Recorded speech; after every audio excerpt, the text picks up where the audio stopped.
Nice. No, that's a powerful word, a life-changing word from the throne of Most High God for us today. You're in the right place, right time, no mistakes, no luck, no coincidence. Your steps, the steps of the righteous, are ordered by the Lord.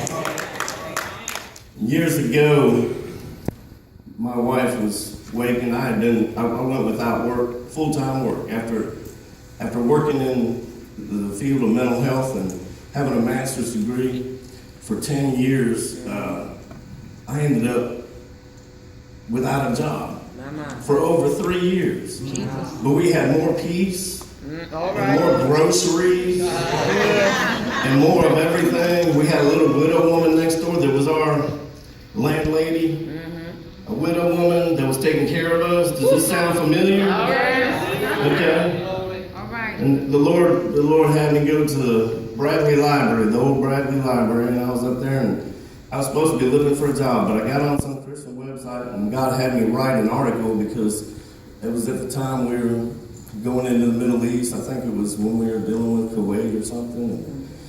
Anyway, the Lord just had me write some things about the church being prepared to take care of the widows and the orphans. All right.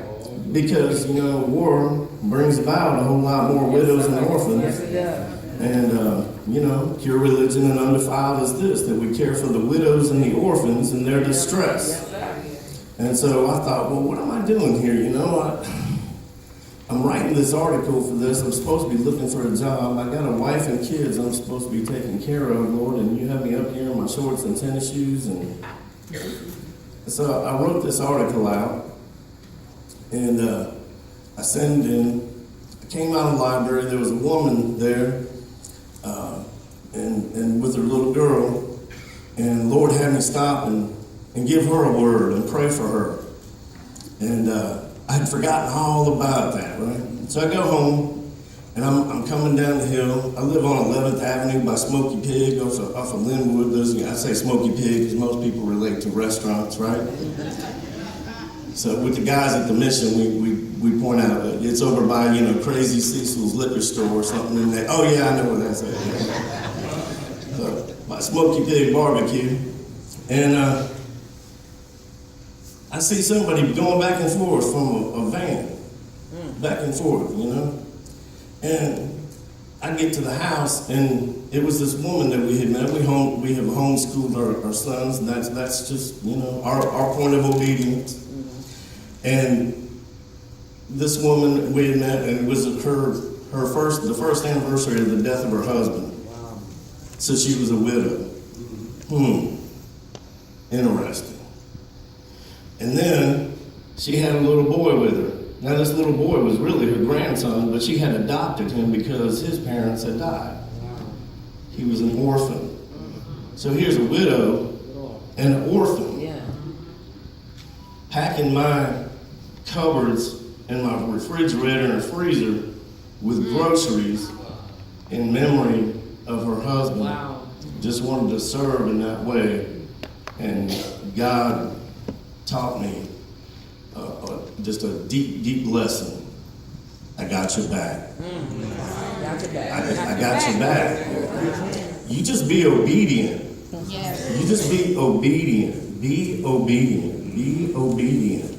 Obedience. When it all comes down to it, sheep and the goats. Did you or did you not do what I said?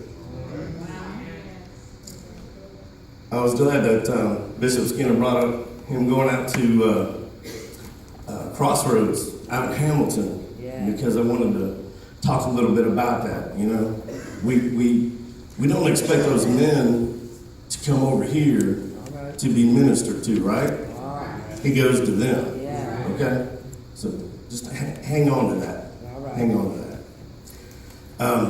I was born in Berea, Ohio, and I don't know if any of you know anything about the Bereans, but Paul commended the Bereans, one of the few churches that he said, hey, good job, because they were checking things out. They were checking out what was being taught. They were checking out the authority. They were checking out the apostles. They were checking out what was being taught.